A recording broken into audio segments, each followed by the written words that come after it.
Assalamualaikum warahmatullahi wabarakatuh. Halo teman-teman semua, perkenalkan, nama saya Arsa Hasenda Jumarsa.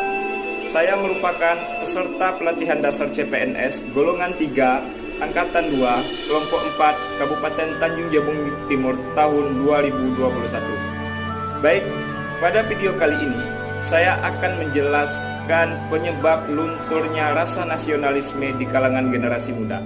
Indonesia sebuah negeri tempatku dilahirkan, simbol bangsa yang kuat dan hebat. Sebagai putra-putri bangsa akan berkorban sepenuh jiwa dan raga. Nasionalisme sangat penting harus dimiliki oleh seorang ASN. Dengan rasa nasionalisme yang kuat akan dimiliki orientasi berpikir untuk mementingkan kepentingan publik dibanding kepentingan pribadi. Namun kini telah banyak kita lihat di kalangan generasi muda tak lagi merasa bangga, tak lagi cinta kepada Indonesia, maka lunturlah nilai rasa nasionalisme pada generasi muda kita. Sebelum kita masuk ke penyebab lunturnya rasa nasionalisme di kalangan generasi muda, kita terlebih dahulu harus mengetahui apa itu nasionalisme.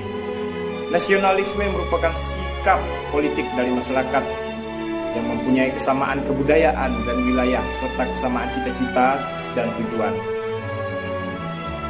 Jadi nasionalisme pada hakikatnya adalah untuk kepentingan dan kesejahteraan bersama atau publik, karena nasionalisme menentang segala bentuk penindasan terhadap pihak lain, baik itu perorangan, kelompok, masyarakat maupun bangsa.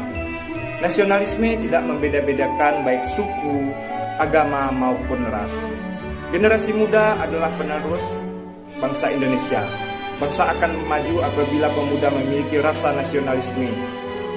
Jadi, penyebab lunturnya rasa nasionalisme di kalangan generasi muda terdapat dua faktor, yaitu faktor dari dalam dan faktor dari luar. Faktor internal yang pertama yaitu pemerintah pada zaman reformasi yang jauh dari harapan para pemuda. Sebagian membuat mereka kecewa pada kinerja pemerintah. Misalnya, terkuatnya kasus korupsi, penggelapan uang negara, penyalahgunaan kekuasaan, dan para pejabat membuat para pemuda enggan untuk memperhatikan lagi pemerintahan. Yang selanjutnya yaitu sikap warga dan lingkungan sekitar yang tidak mencerminkan rasa nasionalisme. Contohnya, membuang sampah ke sungai.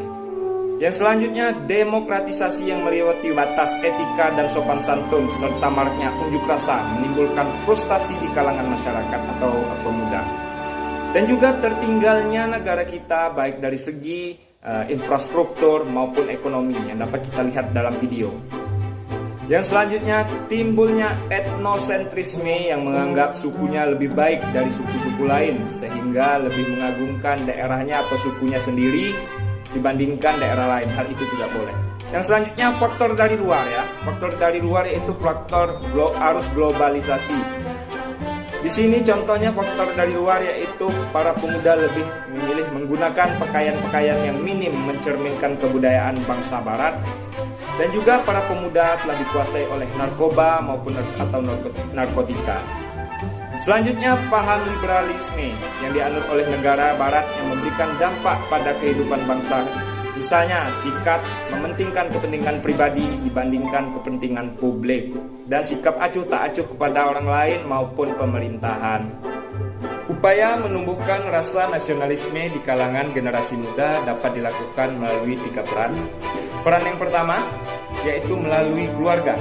Peran yang kedua yaitu melalui pendidikan. Peran yang ketiga yaitu melalui peran pemerintah. Oke, kita memasuki peran yang pertama yaitu melalui peran keluarga. Keluarga memberikan pendidikan sejak dini tentang sikap nasionalisme dan patriotisme terhadap bangsa Indonesia kepada anaknya. Yang selanjutnya, orang tua memberikan pendampingan kepada anaknya ketika menggunakan teknologi seperti penggunaan handphone maupun laptop atau saat menonton televisi. Yang selanjutnya, orang tua memberikan pengawasan yang menyeluruh kepada anak terhadap lingkungan sekitar dan memastikan anak tumbuh dalam lingkungan yang baik. Dan peran orang tua yang terakhir yaitu selalu menggunakan produk dalam negeri seperti beli sepatu anak buatan dalam negeri, beli tas anak buatan dalam negeri, dan lain sebagainya. Oke, kita masuk ke peran yang kedua, yaitu peran pendidikan. Pendidikan ini sangat penting untuk menumbuhkan nilai rasa nasionalisme kepada anak dengan memberikan pembelajaran tentang pendidikan Pancasila dan kewarganegaraan dan juga bela negara. Yang selanjutnya menanamkan sikap cinta tanah air dan menghormati jasa para pahlawan, seperti memperingati Hari Sumpah Pemuda atau hari kelahiran Pancasila maupun upacara setiap hari Senin, itu termasuk menumbuhkan rasa nasionalisme. Yang selanjutnya yaitu memberikan pendidikan moral kepada peserta didik. Seperti kalau di sekolah, sebelum memasuki kelas, anak terlebih dahulu memberikan salaman kepada guru atau bersalaman kepada kedua orang tuanya terlebih dahulu. Memasuki peran yang ketiga, yaitu peran melalui pemerintah. Yang pertama yaitu contohnya mengadakan berbagai kegiatan yang dapat meningkatkan rasa nasionalis dan patriotisme, seperti yang ada di kampus-kampus itu sering dilaksanakan seminar ataupun yang pameran-pameran kebudayaan dan lain sebagainya. Yang selanjutnya mewajibkan pemakaian batik kepada PNS, contohnya kalau hari Kamis atau Jumat. Jadi batik merupakan sebuah kebudayaan asli Indonesia yang diharapkan dengan kebijakan tersebut dapat meningkatkan rasa nasionalisme dan patriotisme bangsa. Ini yang dapat saya sampaikan. Mohon maaf atas segala kekurangan. Saya akhiri dengan ucapan wabillahi taufiq wal hidayah. Wassalamualaikum warahmatullahi wabarakatuh.